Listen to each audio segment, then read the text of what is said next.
Bismillahirrahmanirrahim. Assalamualaikum warahmatullahi wabarakatuh.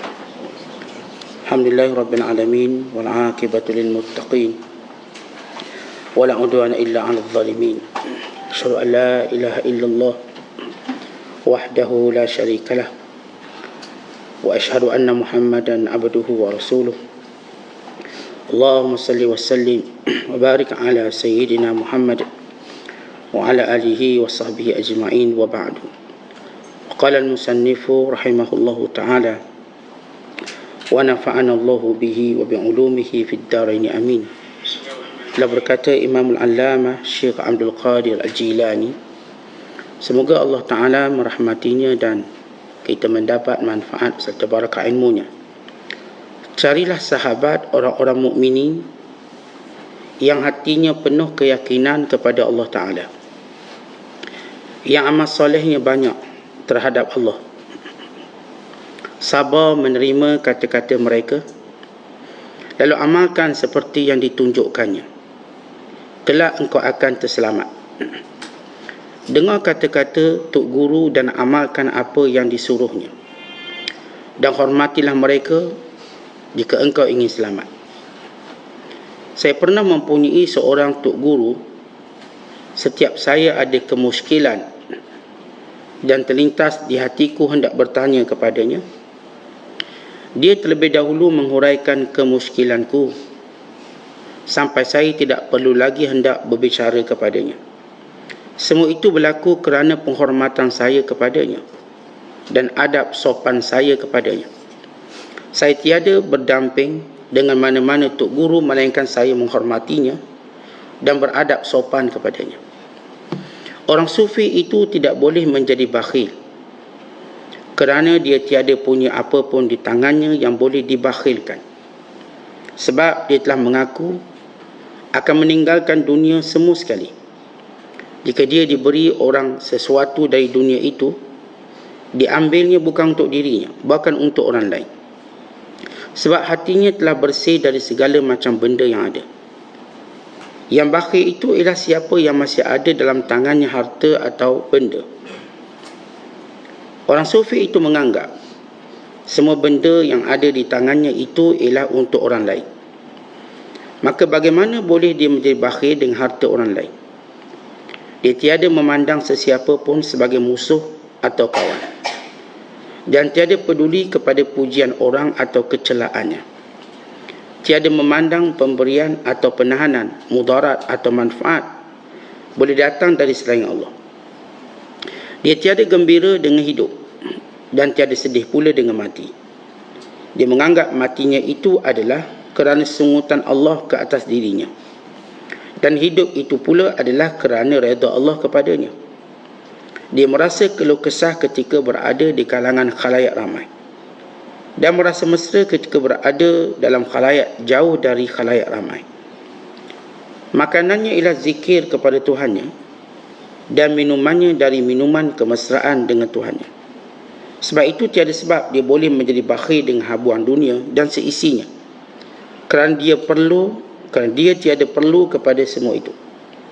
Tuhan kami, berilah kami kebaikan dunia dan kebaikan di akhirat, dan selamatkan kami dari seksa api neraka. Muslimin dan muslimat sedang penonton yang dirahmati Allah sekalian, ada 3 perkara yang ditekankan oleh Syekh Abdul Qadir Al-Jilani. Yang pertama, tentang pentingnya sahabat-sahabat mukminin yang sebenar, mencari sahabat yang sebenar. Yang kedua ialah pentingnya menghormati tuan-tuan guru, tok-tok guru, guru-guru yang dengannya kita mengambil ilmu, yang dengannya kita mengambil kebaikan dunia dan akhirat. Dan yang ketiga ialah sifat sufi yang sebenar. Siapa yang nak bersufi, maka dia mesti mengetahui sifat sufi yang sebenar. Itu sifatnya yang pemurah, dan juga beberapa sifat lain yang disebut secara umum oleh Syekh Abdul Qadir Al-Jilani. Perkara pertama, dalam perjalanan kita untuk menuju Allah Subhanahu Wa Taala, kita dah sebut sebelum ini bagaimana perlu kita menjaga hati kita, bagaimana perlu kita berusaha untuk menempatkan diri kita dalam hati-hati yang terpilih, Sama ada yang kita sebut al-qalbul munib, menjadi orang mempunyai hati yang sentiasa ingin bertaubat kepada Allah, ataupun al-qalbu yang disebut sebagai al-qalbus salim, hati orang yang ikhlas, senantiasa menempatkan keikhlasan yang sebenar dalam hati kita. Dan sebagaimana juga kita bicarakan tentang al-qalbul mukhbit, hati yang khusyuk dalam ibadat kepada Allah Subhanahu Wa Taala, sehinggalah kita bicarakan tentang hati yang tenang, yang tenang dalam menyebut Allah Ta'ala dalam semua tempat, semua keadaan. Dan kita akan menyebut Allah sebanyak-banyaknya, pagi dan petang, siang dan malam, sama ada sebelum kita tidur, hatta bila mana kita bangun daripada tidur. Maka ini hati-hati yang telah kita bicarakan sebelum ini. Di samping kita berusaha untuk memiliki hati yang hidup, hati yang hidup yang kita dah sebut, yang sentiasa mengambil pengajaran daripada apa pun yang berlaku sekeliling kita untuk menambahkan pendekatan kita dengan Allah.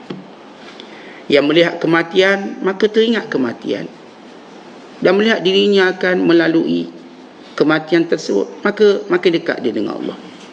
Melihat balak bencana, maka dia melihat kepalsuan dunia yang tidak mampu untuk bertahan dengan segala musibah tersebut. Kalau dunia itu tempat tinggal kita, dia tak akan ada musibah. Di sini ada banjir, di sini ada kebakaran, di sini ada taufan, di sini ada penipuan. Maka kita hati yang hidup dengan cepat mengetahui ini bukan tempat tinggal kita. Maka hati-hati ini yang telah kita bicarakan semalam, 8 jenis hati. Sama ada hati yang kita sebut hati yang suka bertaubat, hati yang ikhlas, hati yang khusyuk, hati yang sentiasa takut, hati yang bertakwa kepada Allah, hati yang mendapat petunjuk, hati yang tenang, dan hati yang hidup. Dan demikian juga kita berusaha untuk menjauhi segala perkara yang menjadikan hati kita mati. Sama ada mati kita yang disebut sebagai hati yang buta, yang tak nampak kebenaran, bukan yang tak dapat membezakan benar dan salah, ataupun hati yang lalai dan cuai, yang menjadikan kita lebih suka kepada hiburan dunia berbanding menyibukkan diri menambah amalan akhirat. Ataupun hati hitam, hati mati yang lain yang kita sebut hati yang senantiasa sakit, yang cenderung melakukan maksiat, yang cenderung melakukan penderhakaan kepada Allah, sama ada dengan niat asal atau bila ada peluang. Yang kita dah sebut, manusia dibuat maksiat kerana dua sebab ataupun dua keadaan. Wa imma daripada niat asal dia memang nak buat maksiat, atau tiba-tiba ada peluang maksiat, maka dia pun buat dengan peluang yang ada.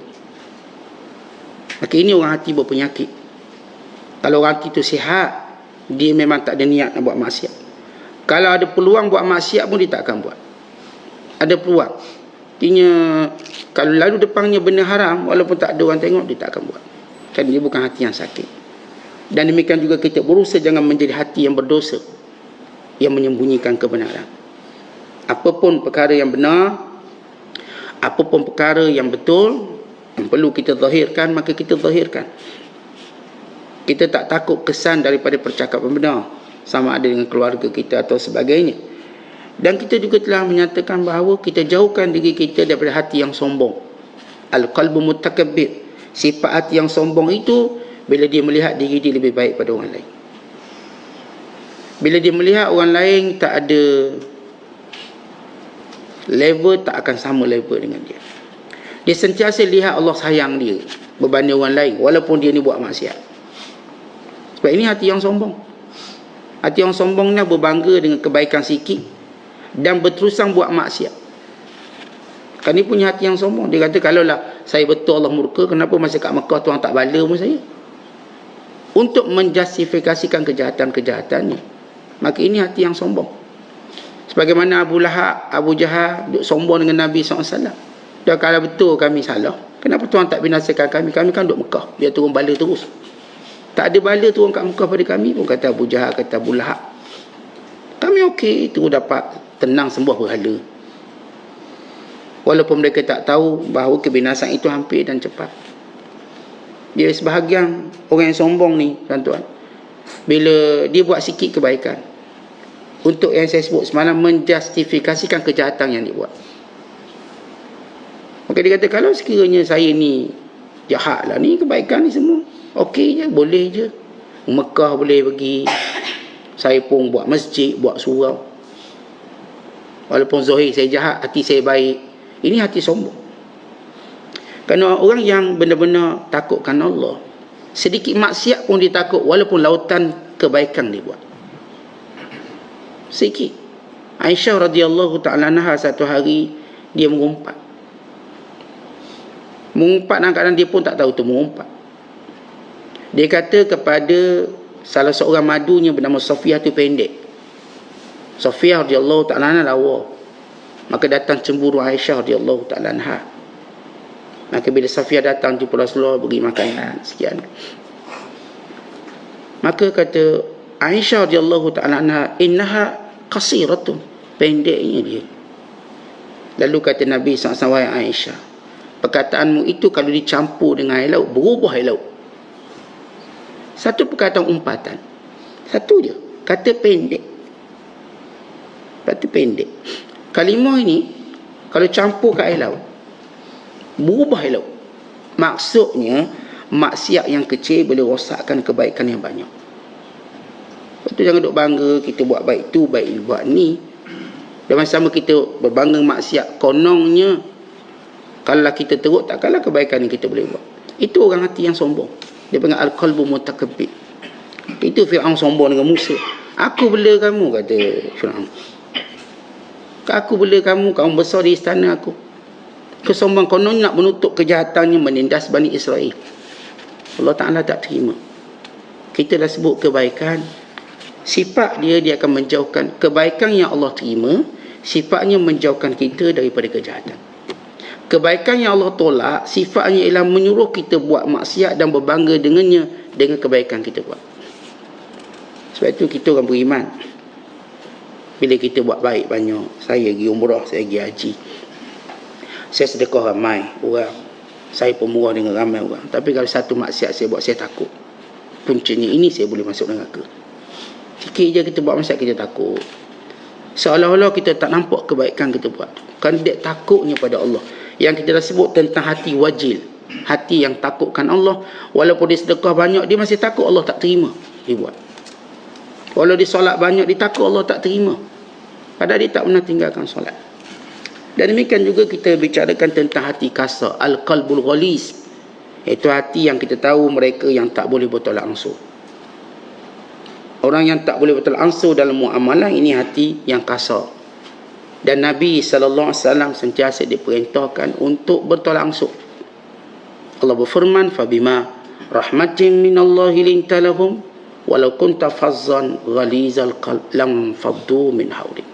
Dengan rahmat Allah Ta'ala padamu wahai Muhammad, kamu berlembut dengan mereka dan bertolak ansur.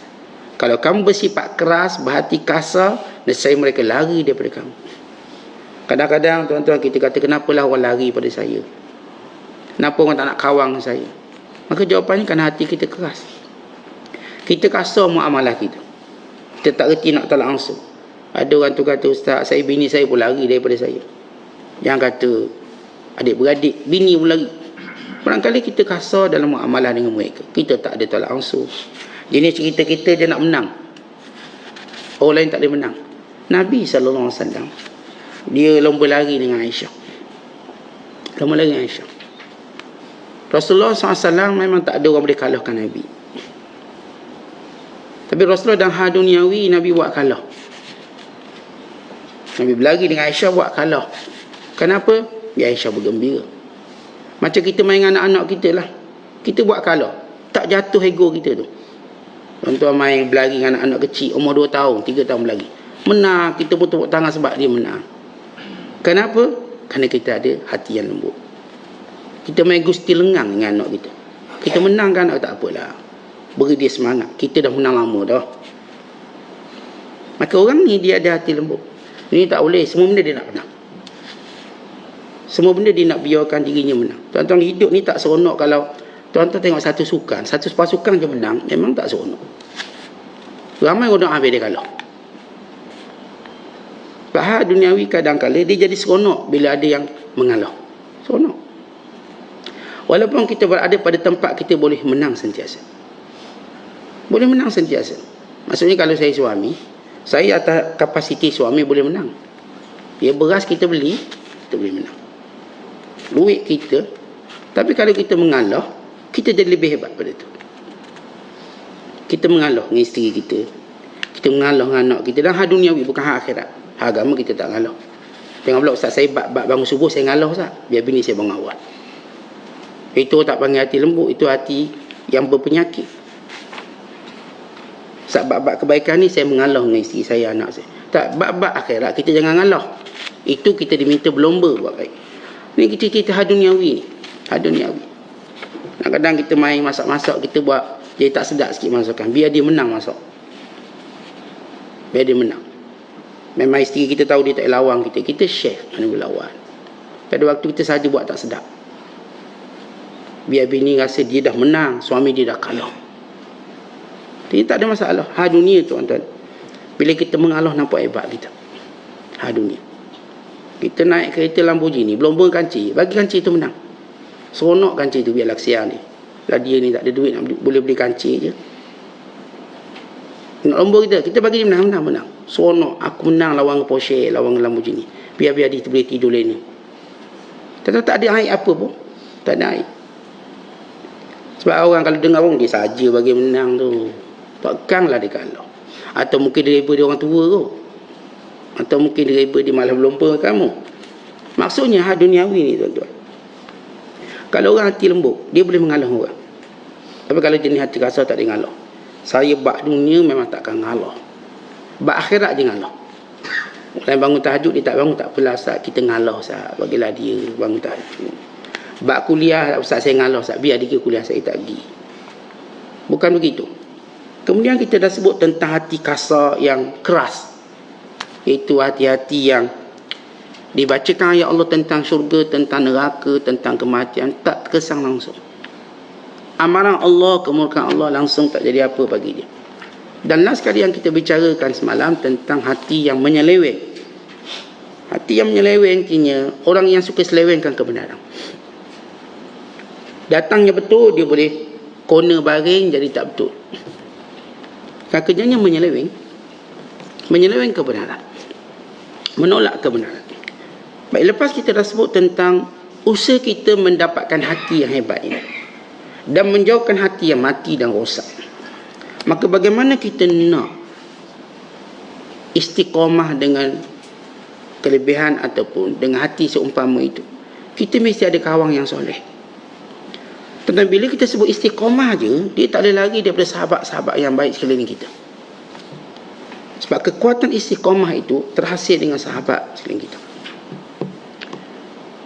Kerana banyak ibadat perlu dilakukan secara berjemaah. Kita nak solat berjemaah. Kita istiqamah solat seorang tak jadi. Istiqamah solat berjemaah.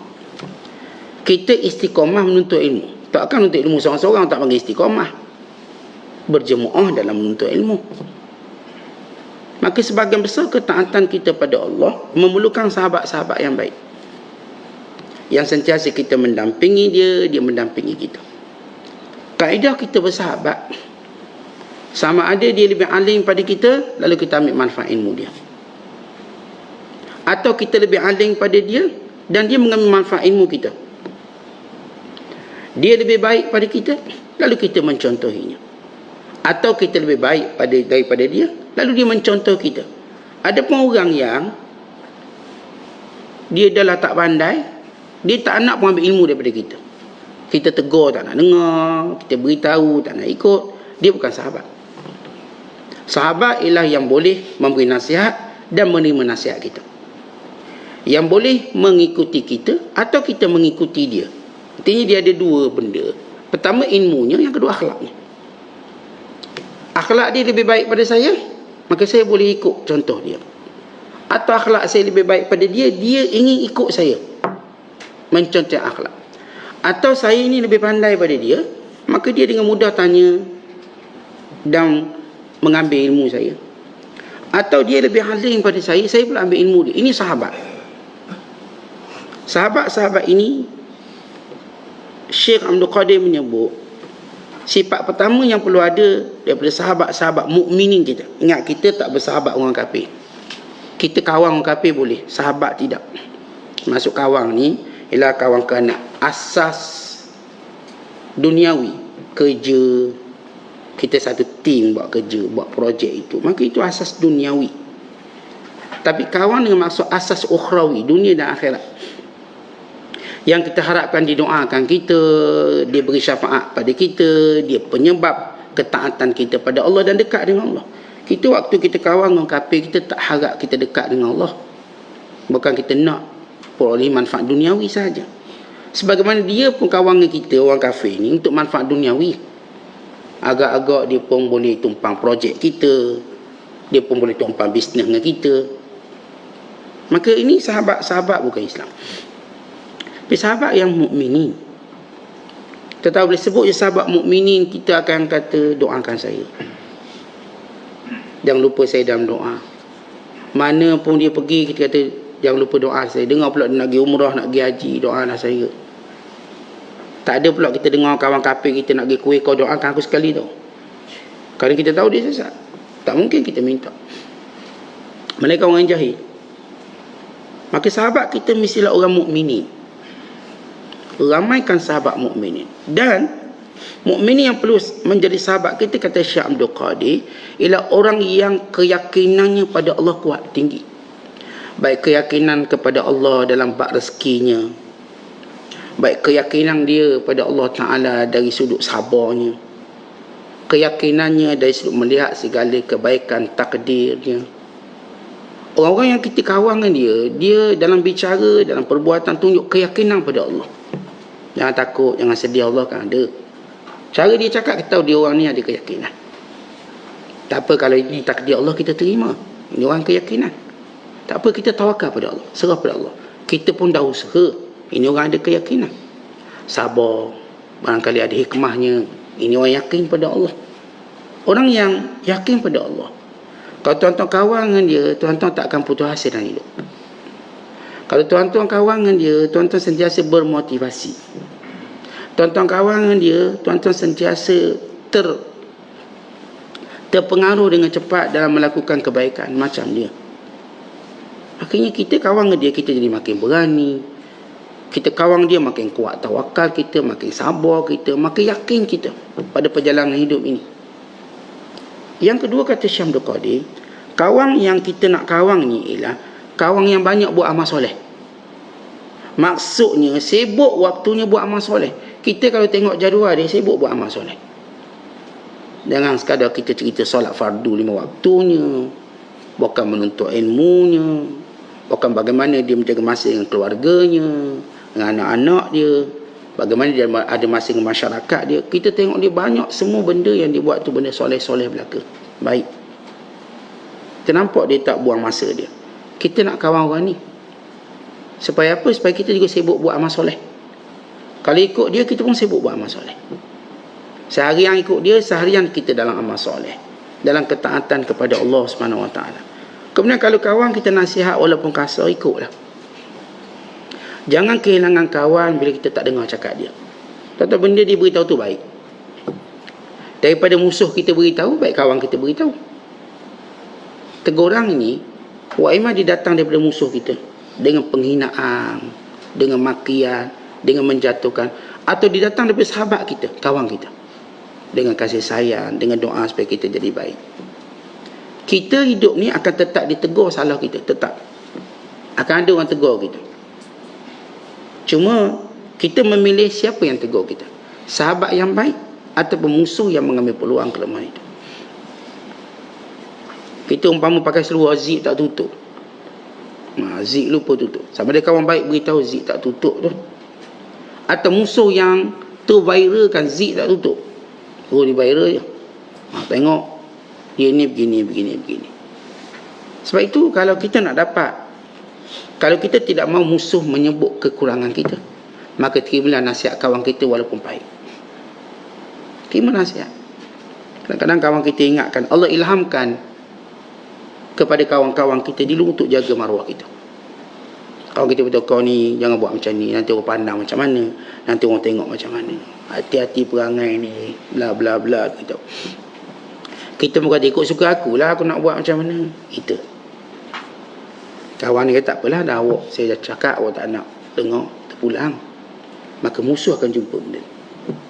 Tuan-tuan, bila musuh buat, dia jumpa benda tu, tahulah akibat buruk dia. Habis, telanjangkan kita. Dia tambah benda yang kita tak buat, jadi dalam koleksi kita buat. Kalau kawan kita, dia tak akan tambah kejahatan kita. Hak tu je lah. Kalau musuh kita, dia tambah. Aku dah kata memang orang ni tak boleh percaya. Aku rasa dia ni pun buat macam ni, buat macam ni. Dia tambah 1001 lagi kesalahan yang kita tak buat. Sebab tu tuan-tuan, kita ni, kita akan ditegur dengan 4 cara. Kita pilih nak cara. Yang pertama, kita ditegur dalam majlis ilmu. Ini tegur paling terhormat. Kerana dalam majlis ilmu, dia tak sebut nama siapa-siapa. Dia tegur, akhirnya kita dapat teguran. Sebab itu orang nak dapat teguran terhormat, duduk dalam majlis ilmu. Kamu akan dapat teguran terhormat. Amat mulia teguran tadi. Sebab dalam teguran tadi, kamu dapat pahala, dapat kelebihan duduk majlis ilmu. Ni belum tegur ni, tuan-tuan, kita dapat dah berpuluh kebaikan. Kita dah dihidangkan dengan makanan rohani, sekian. Baru datang teguran tadi. Oh, Masya Allah, saya sedang ditegur oleh guru saya. Maka baik teguran tu. Dia pun tak sebut nama kita. Maka kita dapat teguran paling bermaruah dan paling mulia, paling hebat. Suatu orang kalau bijak, orang pandai, dia akan memilih untuk ditegur dalam majlis ilmu. Maka dia pun duduk. Itu waktu-waktunya habis dalam majlis ilmu. Untuk apa? Untuk ditegur. Dia nampak salah dia dengan suami dia apa? Salah dia dengan isteri dia apa? Salah dia dengan anak-anak dia apa? Salah dia dengan mak bapak dia apa? Salah dia dengan kawan-kawan dia apa?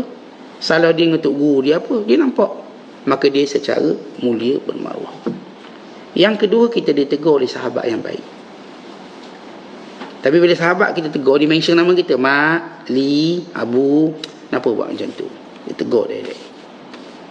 Ya, ego kita ada.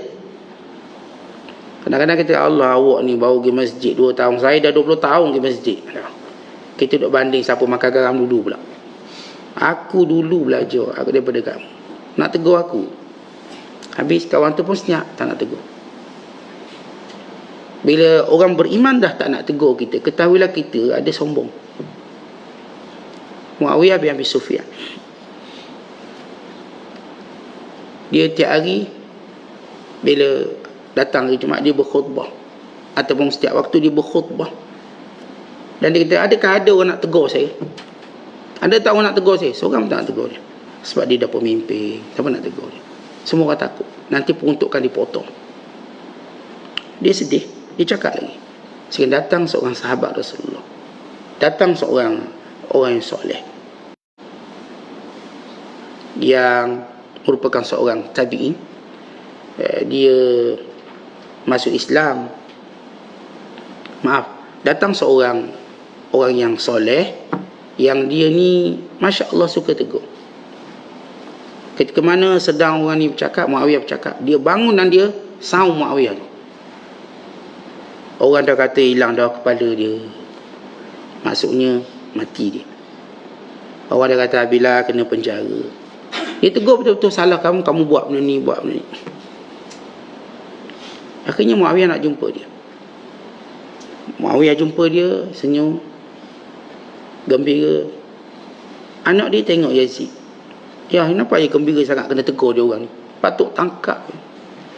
Dia kata, aku tahu bahawa orang beriman, selagi mana ada orang berani menegurnya, maka dia masih baik.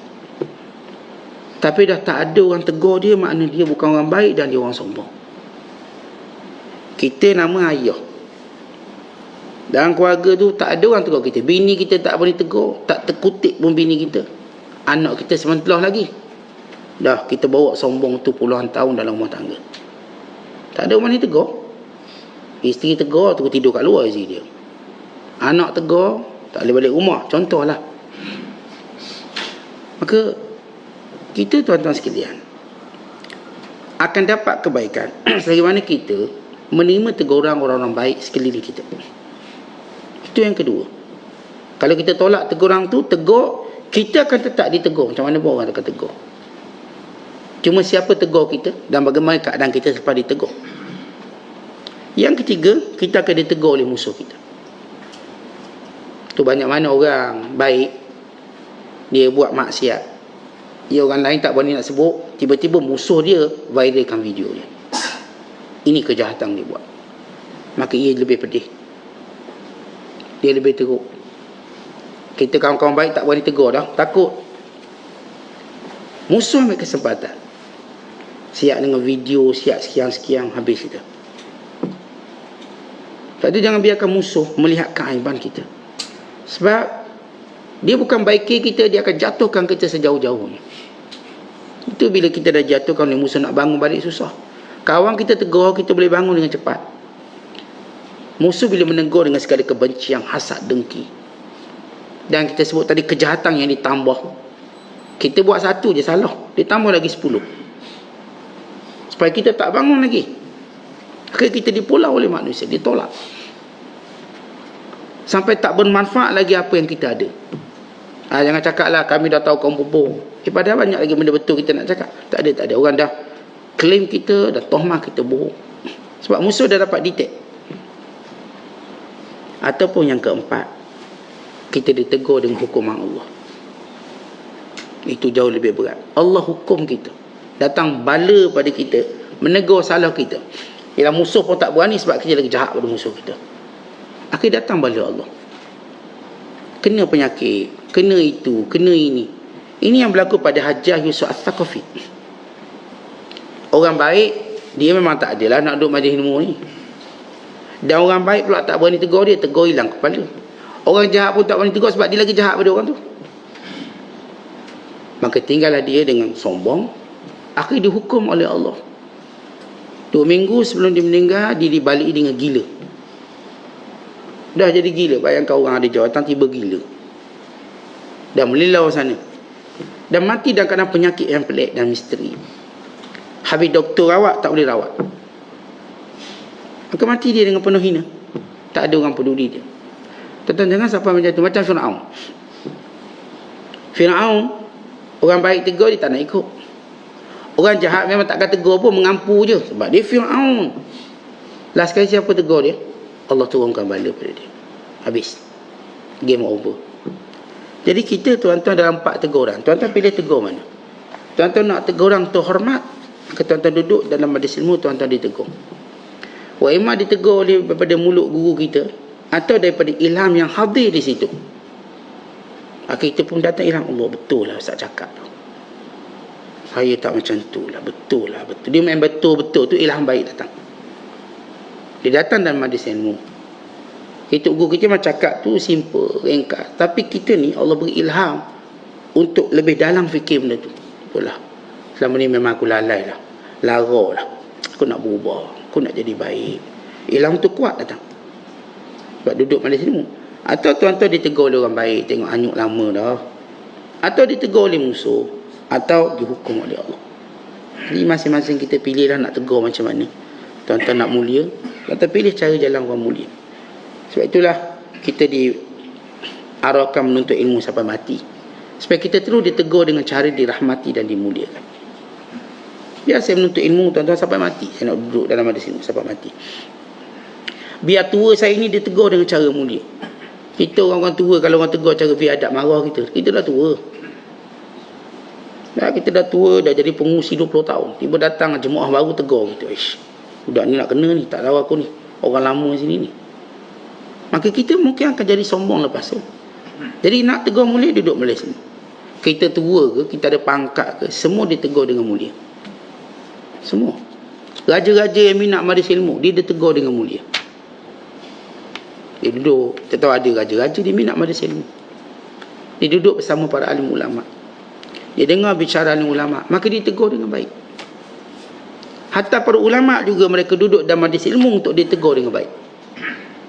Dan ulama-ulama kamu nak tegur sebab ya, mereka satu level kawan, kau tegur pun rasa juga. Bagaimana? Mereka juga duduk dalam majlis ilmu. Sebab tu bukan satu yang pelik, tuan-tuan tengok ada ulama duduk dalam majlis ulama. Dia akan duduk untuk ditegur dengan baik. Dia akan cari guru-guru yang lebih dimuliakan, guru yang dia tahu dengannya dia dapat jalan teguran. Akhir dia duduk, maka ditegur tanpa disentuh maruah dia. Ini kelebihan kita berkawan dengan orang mukminin, dan kelebihan kita berada dalam ayat ini. Kemudian Syekh Abdul Qadir sebut, siapa yang ada tok guru, maka hendaklah dia muliakan tok guru dia. Kerana sepanjang aku duduk dengan tok guru, aku banyak dapat manfaat. Hatta aku mendapat jawapan yang terlintas di hati aku, lalu dihuraikan oleh guruku. Semuanya ini kerana aku menghormatinya dan beradab dengannya. Tuan-tuan setia, macam saya katakan, kita kalau nak ditegur mulia dan nak tak nampak kita bodoh sangat, kita dalam hidup ni memang banyak soalan nak tanya. Banyak Ustaz, tapi saya kalau tanya nampak takut bodoh pula. Maksud kita kalau tanya banyak kan nampak macam bodoh pula kita. Akhirnya ada ramai orang malu untuk bertanya. Sebab apa? Nampak dia macam teruk sangat.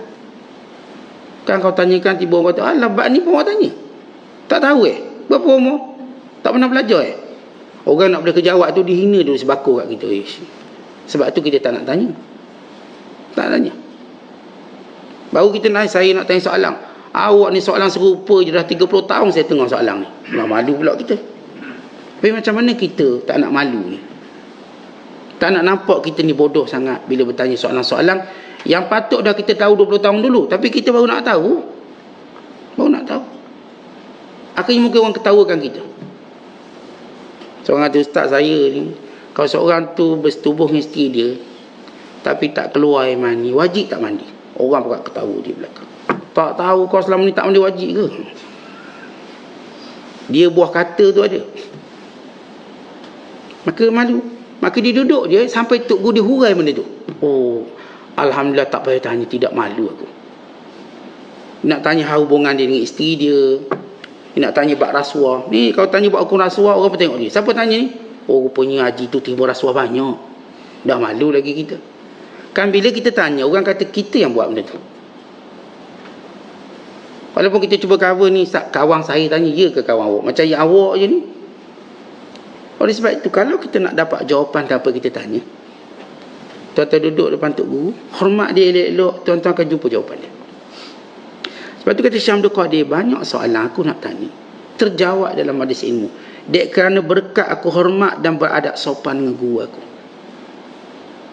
Tetapi bila lagi kuat menghormati, sifat menghormati kita pada guru kita, maka lagi banyak jawapan yang diselesaikan, permasalahan yang diselesaikan.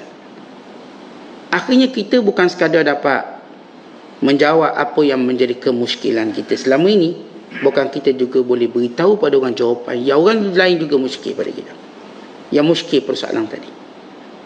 Sebab itu dalam hadis Nabi SAW, Nabi kata apa? Laisa minna man lam yujilla kabirana wa yarham saghirana wa ya'lam li'alimina haqqahu. Bukan di kalangan kami orang yang tak reti hormat orang tua, orang yang tak reti muliakan anak-anak kecil, dan orang yang tidak mengetahui hak orang alim kami. Tentang kita kena tahu hak orang alim kita.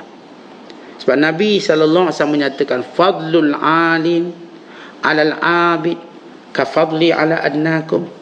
Innallaha wa malaikatahu wa ahlas samawati wal ard hatta namlata fi juhriha hatta al-huta la yusalluna ala muallimin nasil khaira. Kata Nabi SAW, bandingan orang alim dengan bandingan ahli ibadat seperti bandingan aku dengan sahabat paling rendah. Tingginya kelebihan orang alim. Orang alim ni, kata Nabi SAW, kalau nak banding dengan ahli ibadat yang duk pergi surau, yang qiyamul lail, ahli ibadat baca Quran sekian-sekian. Tapi yang ni orang alim, yang ni ahli ibadat. Bandingan orang alim dengan ahli ibadat seperti bandingan aku dengan sahabat paling rendah. Tentu kalau Rasulullah sebut seperti bandingan aku dengan Abu Bakar pun dah jauh dah. Walaupun Abu Bakar ni semulia-mulia orang selepas Rasulullah SAW. Tapi kalau nak banding dengan Rasulullah, jauh sangat-sangat. Ini kan pula Rasulullah kata sahabat paling rendah. Sahabat yang ini jarang-jarang jumpa Nabi, jarang-jarang datang kuliah.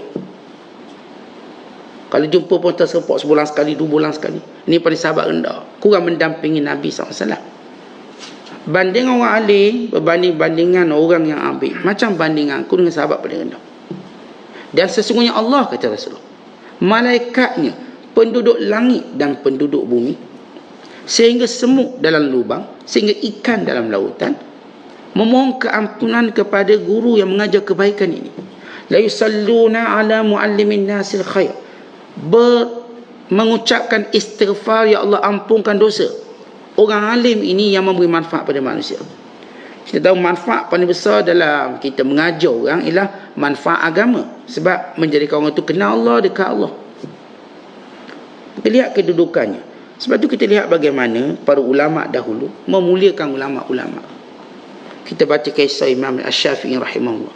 Imam Syafi'i ni depan Imam Malik dia tak berani nak belik kitab dia, takut bunyi. Maka dia pun statik macam tu, tak gerak. Imam Ar-Rabi', bila Imam Syafi'i mengajar, dia tak berani minum air,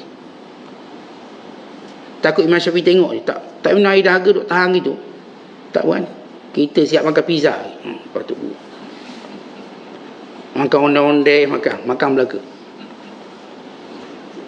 Okay, ustaz tengok pun kita makin suap. Mana kurang hormat kita, kurang. Ingat kita bila Syam tu dia kata, nilai mana adab kita dan hormat kita pada guru kita, nilai itulah kita akan dapat jawapan dalam hidup. Jawapan-jawapan yang kata Syam tu dia, aku ni banyak dapat jawapan sebab aku hormat tu guru aku. Aku hormat, aku memuliakannya, aku sopan dengan dia, maka aku dapat banyak jawapan. Jadi perhatikan, kalau kita duduk dalam majlis ilmu, dapat tak jawapan? Tak dapat, maka jaga lagi adab. Kalau ada adab kita yang salah, sehingga kita tak jumpa jawapan. Sebab berkatnya majlis ilmu, ia ialah majlis jawapan pada soalan yang tidak ditanya. Majlis ilmu ini ialah jawapan pada soalan yang tidak ditanya, tetapi ia sentiasa menjadi pertanyaan dalam diri kita, maka dijawab. Itu kadang-kadang kita pun, ustaz ni macam tahu. Tak, inilah di keberkatan. Keberkatan majlis ilmu, keberkatan kamu yang bersopan, yang beradab, yang berakhlak dengan guru kamu, maka kamu dapat jawapan. Akhirnya Masya Allah, kita boleh berubah. Banyak kita dah ubah dalam diri kita, sebab kita dah dapat jawapan. Dan kita baca kisah bagaimana Zaid bin Sabit radhiyallahu ta'ala anhu. Zaid bin Sabit satu hari pergi solat jenazah. Selesai solat jenazah, dia pun naik kuda dia. Maka Allah bin Abbas datang cepat-cepat pegang tadi kuda, menghormatinya, tuntung kuda tu untuk keluar masuk trek dia. Kalau kita macam hari ni, orang parking kita tolong ruangkan cara dia nak keluar, mudahkan keluar. Abdullah bin Abbas pegang tali kuda untuk mudahkan dia keluar. Lalu kata Zaid bin Sabit, ya ibna ammi Rasulillah, ya anak saudara, anak pada bapa saudara Rasulullah, lepaskanlah, biar saya gerak sendiri. Lalu kata Abdullah bin Abbas, tak, kami diperintahkan untuk menghormati ulama kami. Abdullah bin Abbas ini keturunan Nabi SAW. Maksudnya anak pada bapa saudara Nabi SAW, keluarga Rasulullah, mulia dia, Ahlul Bait, hebat. Tetapi bagaimana ni perlu menghormati lagi orang alim. Kita ahli baik kita hormat, tapi ahli baik sendiri kena hormat ulama, ketinggian pada alim ulama. Maka kata Abdullah bin Abbas, hakadha umirna, demikian kami diperintahkan untuk bermuamalah dengan ulama kami. Zaid bin Sabit dia kalangan sahabat yang paling alim, sehingga Wakar melantik dia jadi pengusi panel pengumpulan Al-Quran. Demikian juga Uthman radhiyallahu ta'ala anhu juga melantik Zaid bin Sabit. Dia alim, dan semua bidang, bukan sekadar faraid je, bukan Qurannya, bukan dari sudut bahasa. Dia menguasai bahasa Yahudi, hanya beberapa bulan saja dia belajar, dia pandai. Dia budak cerdik. Maka dia sahabat Rasulullah yang alim, sehingga Abdullah bin Abbas banyak belajar dengan dia sehingga menjadi alim. Hatta Abu Musa Asy'ari pun kata, jangan tanya aku lagi mana dia ni hidup, dia ni alim. Ini Zaid bin Sabit radhiyallahu ta'ala anhu. Satu ketika Harunur Rasyid dihantar anak dia belajar, ni khalifah, dengan Imam Al-Asma'i radhiyallahu ta'ala anhu. Imam Asma'i dia nak ambil wuduk, maka disuruh anak Harun Rasyid tolong tuangkan air untuk dia ambil wuduk. Dulu bukan ada paip-paip macam kita, dulu dia ada kendi, tak air ni tuang, maka ambil wuduk. Itulah Harun Rasyid tengok anak dia sedang pegang kendi tadi, curah air. Dia kata, wahai Imam Asma'i, aku hantar anak aku supaya kamu ajar dia ilmu, ajar adab sekali. Patutnya kamu suruh dia curah air dan gosok Satu tangan pegang cerai, satu tangan lagi gosok kaki kamu tu. Itu betul-betul adabnya, bukan sekadar curah je. Sebab macam tu Harun Rashid minta Asma'i perlakukan pada anaknya biar anak dia tahu adab. Sebab itu tuan-tuan, mana-mana pemerintah yang dia belajar dengan ulama, kalau dia naik tampuk pemerintah, dia akan lebih baik. Kalaupun dia bukanlah terbaik, tapi dia akan jadi lebih baik. Sebab dia dah diajar beradab dengan guru, dengan ulama, dengan orang saleh. Jadi kalau kita baca sejarah, kita baca kisah-kisah bagaimana mereka-mereka yang alim, kesemua mereka antara, ya mungkin kalau orang melihat faktor sungguh, baca buku, rajin, cerdik, tapi satu faktor yang tak ada orang menafikannya ialah faktor menghormati guru. Lagi tinggi seorang tu menghormati guru. Kalau dia tak alim, maka anaknya akan alim. Kalau dia tak alim, anak dia akan alim. Itu yang kita baca kisah Imam Al-Ghazali, kerana ayahnya menghormati sangat ulama. Dia dengar dia ada majlis ilmu, tutup kedai dia, walaupun pendapatan tak seberapa. Dia kalau orang pendapatan banyak, tutup kedai okeylah. Ni pendapatan sehari tahan setahun. Ini orang kais pagi, makan pagi, kais petang, makan petang. Tapi dia berani tutup kerana majlis ilmu. Tutup dia. Tutup, duduk. Pegang anak dia sampai anak tertidur dalam dampingan dia. Muhammad dan Ahmad tertidur. Kesannya apa? Duduk alim besar. Kerana ayah dia. Sebab tu tuan-tuan, kita ni kalaulah tak dapat nikmat alim, belajar, ingat kita ada anak-anak. Kalau mana orang-orang yang duduk majlis ilmu dan anak-anak dia menjadi orang alim. Ramai bukan sikit. Kita tengok secara jelas. Kita sendiri pun ada pengalaman yang bapa duduk dalam kuliah, anak-anak jadi alim. Anak ni cenderung belajar Quran, hafiz Quran, pergi belajar sana pula, belajar sini, akhirnya menjadi guru yang hebat. Ini kesan kerana ayah dia. Cuba ayah dia tak beradab, anak dia pun tak ke mana. Jadi kalau kita tak boleh jadi alim macam guru kita, dia adalah kita dah letak suatu persiapan dan persediaan untuk anak-anak kita. Anak tak alim ustaz, cucu dia akan dapat. Berkat kita tak akan dapat. Kalau hari ni tuan-tuan tengok orang alim, tuan-tuan tanya tentang mak ayah dia. Dulu mak ayah dia macam mana? Ataupun tanya nenek dia, atuk dia. Oh, rupanya atuk dia tu dulu pembantu pada tuan guru ni, rajin belajar. Ni dapat ke cucu dia. Dan ini dia kitaran yang Allah buat. Kan tak pernah sia-sia orang yang menghormati, memuliakan pada ilmuwan, pada ulama. Kerana Allah memuliakan mereka sebagai waris Nabi dan sebagai orang yang bertanggungjawab membawa petunjuk pada manusia. Sebab itu para ulama menggariskan beberapa adab yang perlu kita tahu. Paling kurang adab simple, memuliakannya dan bermuamalah dengannya sebagaimana muamalah anak kepada ayah. Memuliakannya, taukid. Yang kedua, kata ulama, berusaha sungguh-sungguh untuk dapat faedah ilmu dari dia. Dengar je dia nak ceramah, kita akan pergi. Sebab apa? Kita nak ambil manfaat sebanyak daripada dia. Sebab ilmu dia tak akan beri sekaligus. Simpanan-simpanan tersembunyi banyak. Sebab tu mana tempat pun kita nak catat ilmu ditulis. Apa yang dicakap. Banyak dia dapat. Tetapi siapa pun yang damping ulama, dia akan dapati banyak ilmu yang diperoleh. Tak kira ilmu dunia ke ilmu akhirat, banyak. Maka dia berusaha untuk catat. Jangan tak catat. Kalau tak catat, kita rugi. Last sekali terlepas benda yang kita nak tahu. Allah. Ada ustaz cakap, tak ingat dah. Sebab itu kita diajar ikat ilmu dengan menulis. Antara penyesalan ialah kita lupa sesudah kita ingat. Kita akan menyesal. Ustaz ada beritahu lah 3 cara nak kaya. Tak ingat, satu je ingat. Bukan rugi, tak kaya-kaya kita. Sebab tak catat. 3 cara nak suruh jadi kuat. Mata kita, telinga kita, tok guru kita pun cakap. Kita lupa catat. Atau catat satu je, 2 tak dapat. Last kali waktu kita nak guna, Allah ada dia beritahu dulu, tak ingat. Tok guru kita ajar satu doa, ni doa untuk ni. Allah, saya dulu tak ada tok guru saya ajar doa, tapi tak ingat dah. Bukankah kita menyesal?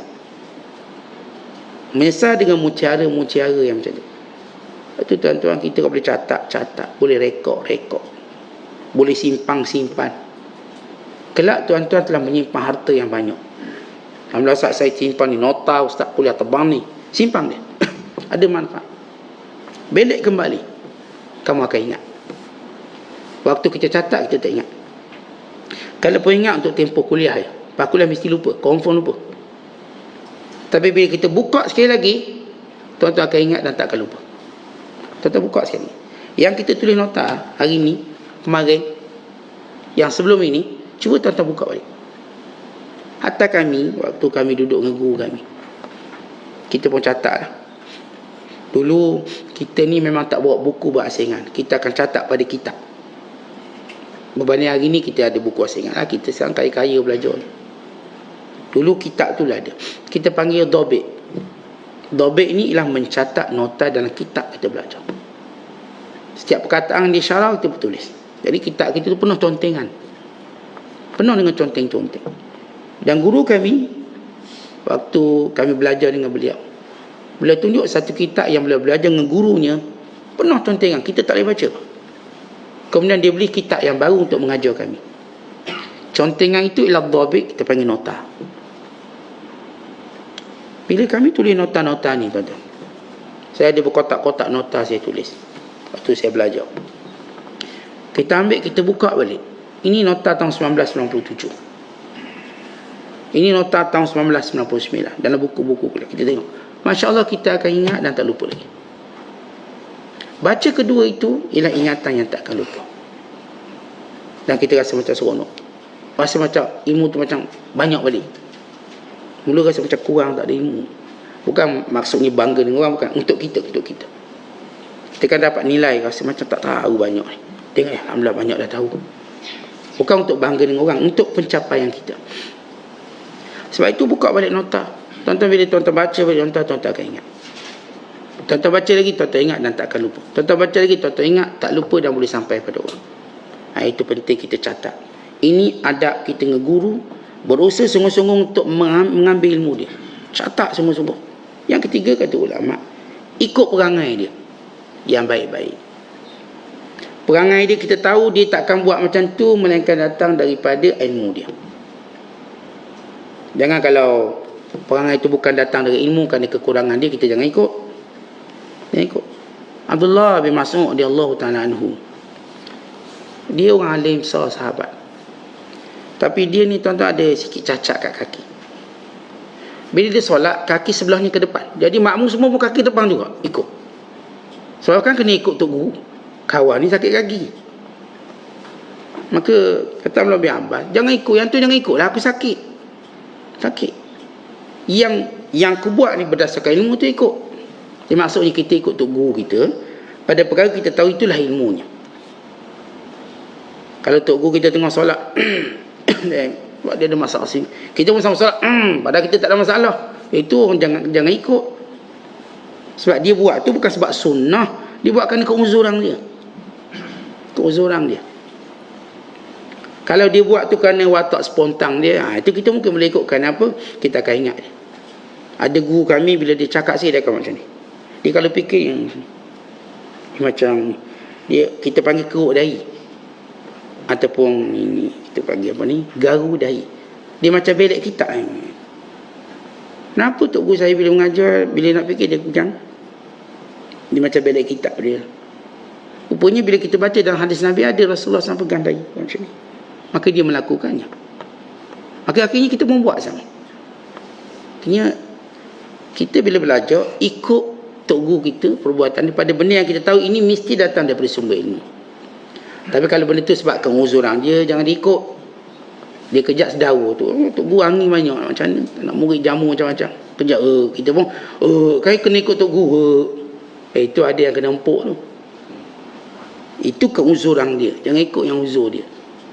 Kita ikut yang kita tahu daripada sumber ilmu dia buat, daripada sumber kepahaman dia. Ini saya nak ikut. Yang keempat, kata ulama, pertahankan maruah dia. Orang umpat dia ke orang apa, pertahankan maruah. Jangan kita pun tukang tambah. Betul lah, saya rasa ustaz pun macam gitulah dia. Kita tukang tambah pula. Tuan ingat bila kita ngumpat tu guru, habis ilmu kita. Allah uji kita dengan tu guru kita. Kita akan tengok kekurangan dia, sebab dia pun macam kita manusia, dia satu sudut. Tapi kelebihan dia banyak. Tapi kalau kita nak ngumpat yang lemah dia ni, duk cerita-cerita, last sekali kelebihan yang dia ada, kita tak beri manfaat pada kita. Jadi tuan-tuan hati-hati, jangan duk ngumpat tu guru. Berat ni ngumpat tu guru ni. Kalau ngumpat sama berimam pun teruk, ini kan sama guru yang kita dapat ilmu siang, malam, pagi, petang. Kita pun umpat. Kita sebut kekurangan, mengiyakan kekurangan. Dan perlu kita tahu kekurangan dia dalam kelebihan yang banyak. Kita kalau pergi kat laut, tuan-tuan pergi ke pantai, pergi ke pusat peranginan, ada sampah. Pergi pulau perhentian, ni antara pulau tercantik dunia. Pergi Pulau Redang, tercantik di dunia. Pergi pulau Sipadan, Mabuk, tercantik dunia. Ada sampah? Ada rumah sampah. Begitulah tuan guru ni. Ya alim bagus, tapi ada tak kekurangan dia? Ada. Mesti ada. Secantik-cantik tempat, mesti ada benda yang mengotorinya. Tapi ia tidak akan mengurangkan kemuliaan tempat itu. Tempat itu tetap dilawati. Pulau yang indah. Laut ni tuan-tuan, ada bangkai tak laut? Banyak bangkai. Kadang-kadang jumpa bangkai murah lazah di dalam tu. Dia berenang dengan laut. Daripada Indonesia dia berenang sampai ke Melaka. Bangkai murah lazah. Tapi apakah menjadikan laut itu murah lazah? Saat kita nak sertu laut, tak boleh sertu laut tu. Sebab apa? Babi lalu ni tak kena sertu. Basah pula tu. Macam mana nak sertu air laut? Saya tak terfikir orang benda tu. Maksudnya kalau adalah murah lazah ni mandi di tepi laut, laut tu takkan najis. Itulah maksudnya kalau tuan-tuan guru kita adalah kekurangan dia. Adalah. Maka dia tak menjadikan sebab untuk kita menyebut kekurangan dia. Mengumpat kekurangan dia, mengiyakan, mentertawa kekurangan dia, jangan tertawa kekurangan guru kita. Ada benda-benda yang kita tertawakan dia dengan tujuan menghina. Dia tertawa sebab dia buat kelakar tu lain macam, lain cerita lah. Kita tertawa pada perkara untuk menghina dia. Maka perkara tadi akan menghilangkan keberkatan ilmu kita. Dan juga keberkatan waktu yang telah kita habiskan. Yang kelima, jangan menganiaya guru kita dengan apa pun penganiayaan. Adamul isa'ah. Jangan aniaya dia dengan apa-apa bentuk penganiayaan. Tak kira lah aniaya macam mana. Nak tipu dia, hutang duit dia tak bayar. Oh, cari penyakit. Dia ada jenis orang hutang tak bayar. Dia bukan tak bayar geng-geng dia, ngetuk guru dia pun tak bayar. Oh, ini macam cari penyakit tu. Ini isa'ah. Ingat mereka ni tuan-tuan, orang yang banyak berdoa, kuat berdoa. Kita bimbang nanti didoakan kepada kita habis. Kita kadang-kadang hutang bank pandai pula kita bayar. Takut nanti ada tindakan tu, tindakan ni. Tapi kita hutang orang alim, orang soleh. Kadang-kadang ada orang berani hutang untuk guru. Awak berani hutang untuk guru, okey, risiko dia tinggi. Boleh hutang untuk guru, risiko dia tinggi kalau kamu tak bayar. Sebab mereka terkenal dengan orang yang akan mengadu pada Allah. Doa, mereka doa dia tengah malam, masa tahajud. Kena doa kita tak bangun kita. Kalau kena doa. Maka jangan buat isa'ah. Ni bentuk-bentuk isa'ah. Termasuklah kalau dalam majlis kita tak pandang dia. Ni kita buat majlis kahwin, mesti asal tok guru kita pun datang. Kita pun buat dia pun tak tahu nak duduk kat mana ni. Ini isa'ah dia kita panggil. Tak reti kita nak hormat dia panggil duduk. Untuk kita beri dia suatu penghormatan. Bukan besar sangat penghormatan tu. Satu penghormatan kecil kita. Tu jangan, tuan-tuan, kalau tuan-tuan nak jemput tok guru majlis tuan-tuan, biar ada satu ruang untuk kita jaga dia. Jangan dia rasa macam terhina di situ. Kenapa? Dia takkan datang lagi. Kita akan buat banyak lagi majlis ni. Anak ada 5 orang kahwin ni, baru seorang pun duk panggil tok guru tak layan. Tak datang dah. Dia tak datang sebagaimana dia datang sebelum ini. Maka hilang keberkatan. Sebab kita isa'ah dia. Kita buat benda-benda yang menganiaya dia. Sebab itu para ulama ajar. Kita kalau nak beri salam, kalau ada guru kita khususkan pada dia salam. Maknanya kalau dalam kelompok orang ni ada tok guru kita, kemudian ada orang lain, beri 2 kali salam. Satu salam untuk guru kita khas. Assalamualaikum Ustaz. Assalamualaikum semua. Khusus untuk dia. Sampai macam tu. Kita nak buat jemputan bersama. Jangan pakai jemputan WhatsApp umum. Bagus Ustaz pun yang tu juga. Sebut. Ustaz jemput ni sekian-sekian. Tak. Dia pakai copy paste. Dia pun jemput macam dia jemput orang lain. Tak. Dia mesti ada sikit kemuliaan. Sebut. Kan kita hari ni kan senang. Jemput pakai WhatsApp. Okay, tuan-puan, datuk-datuk, tansi-tansi, jemput rumah saya. Jemput. Kita pun macam tu juga pada guru kita. Jangan. Ubah sikit ayat tu. Ustaz minta jemput ustaz datang sekian-sekian. Khoskan pada nama guru kita. Dan saya tahu kita maksudkan dia. Tapi kalau tuan-tuan bagi yang copy paste datuk-datuk, nenek-nenek sekian-sekian, tak ada lah. Dia kata ini umum, maka dia tak ada kaitan. Dia akan beralasan dia ada urusan dan kerja. Dan memang dia ada kerja pun. Tapi kalau kita letak nama dia khusus, dia akan berikan pengkhususan. Apa saya akan datang. Itu beza. Sebab itu kalau dalam bab jemput dan sebagainya, ini benda-benda kita sebut isaah. Kadang-kadang kita tahu dia turun satu tempat, kita berusaha untuk datang jumpa dia. Kalau dia tahu kita ada kat situ dan kita tak jumpa dia, ini satu isaah. Kita menyakitkan dia. Kita tahu Tok Guru kita ada tempat ni. Turunlah, jenguklah sekejap, beri salam. Jenguklah sekejap, tunjuk muka. Tidak, kita melakukan isaah. Iaitu melakukan, kita katakan, penganiayaan hak dia. Kita kadang-kadang kalau gajah datang, berebut tengok gajah. Gajah datang, panda datang, pakat berebut tengok panda, bayar RM50, RM70. Tengok panda, tak pandai pun kita tengok panda. Tengok. Tapi bila Tok Guru kita datang, tak fikir nak datang jenguk. Nak datang jenguk ke, tanya khabar ke, telefon sepatah. Tak ada. Walau kita tahu, kita melakukan isaah pada dia. Sebab dia pun tahu kita ada kat situ. Jenguklah sikit, tanya khabarlah sepatah. Kalau kita tak boleh nak komit banyak masa, kerana sibuk dan sebagainya, tanya khabar sikit, beritahu. Ini semua bentuk isaah. Kalau kita guru betul lah. Ni kalau Tok Guru tu tak kenal kita, tak ada hal lah. Ni kalau dia kenal kita pula, dia tahu kita ada di situ, tiba-tiba kita pun tak muncul diri kita, maka ini isaah. Seperti kita tak memuliakannya. Jadi kalau sebagaimana disebut oleh Syam Abdul Qadir, orang yang menghormati gurunya, beradab sopan padanya, maka dia akan mendapat penghormatan ilmunya. So, ini adalah contoh ataupun punca dan sebab bagaimana ilmu itu meresap dalam jiwa dan roh kita.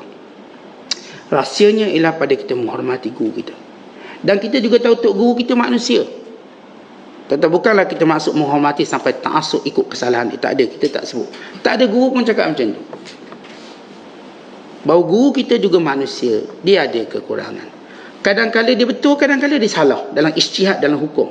Kadang-kadang saya bagi fatwa mungkin salah, kan terlepas dalil, terkhilaf dalil mungkin. Yang salah tu kita jangan ikut.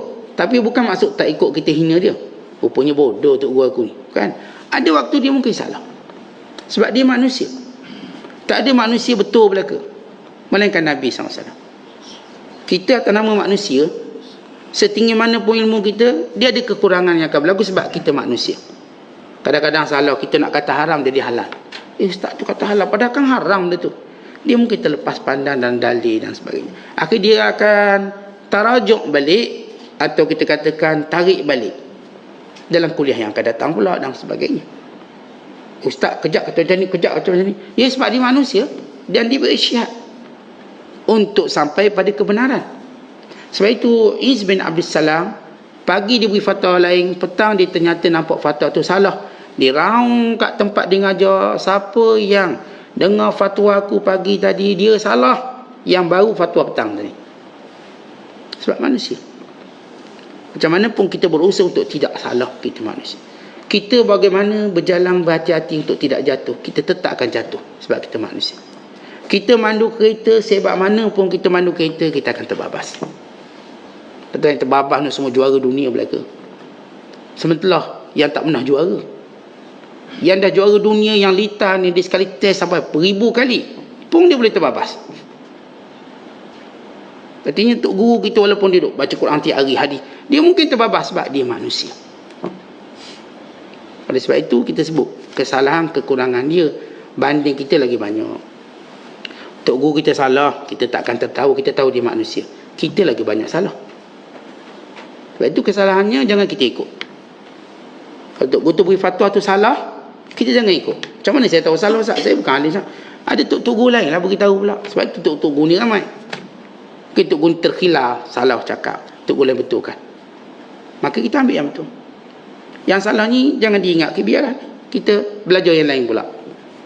Begitu adab yang ini kita sebut adab-adab simple yang disepakati oleh ulama, bagaimana kita menghormati dan bagaimana kita ajar anak kita hormat ulama.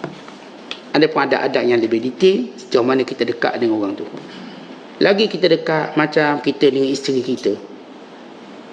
Kita dekat dengan dia lagilah perlu kita jaga adab-adab dia. Kadang isteri antara tahu adab dengan suami, tak berani gerak suami dia waktu tidur. Dia takut dia tak berani masak lambat, nanti suami dia lapar. Dia lebih tahu detail adab sebab dia dekat. Dia tahu suami dia kalau tengah-tengah buat kerja jangan dikacau. Dia tahu suami dia kalau misalnya ada urusan kat luar jangan ditanya. Dia tahu itu benda-benda lebih detail sebab dia makin dekat. Makin dekat kita dengan seseorang, makin halus adabnya. Makin tinggi nilai penghormatan yang kita jaga. Sebab orang yang dekat dia akan lebih mudah kecil hati kalau silap. Jauh-jauh tak apa, kita dekat ni tuan-tuan, bila silap sikit dia mudah cepat kecil hati. Sebab tu suami dah asyik kecil hati dengan bini, bini kecil hati dengan suami. Benda kecil-kecil yang biasa kita buat, tiba-tiba kita lupa buat. Lupa buat TO sebelum tidur. Kecil hati. 2 hari mengajuk orang tua tu. Orang nak minta maaf susah ni. Akhirnya buat satu jat ni. Ini orang, bila kita makin dekat dengan dia, kita makin menjaga daqaik, dia panggil, yang halus-halus.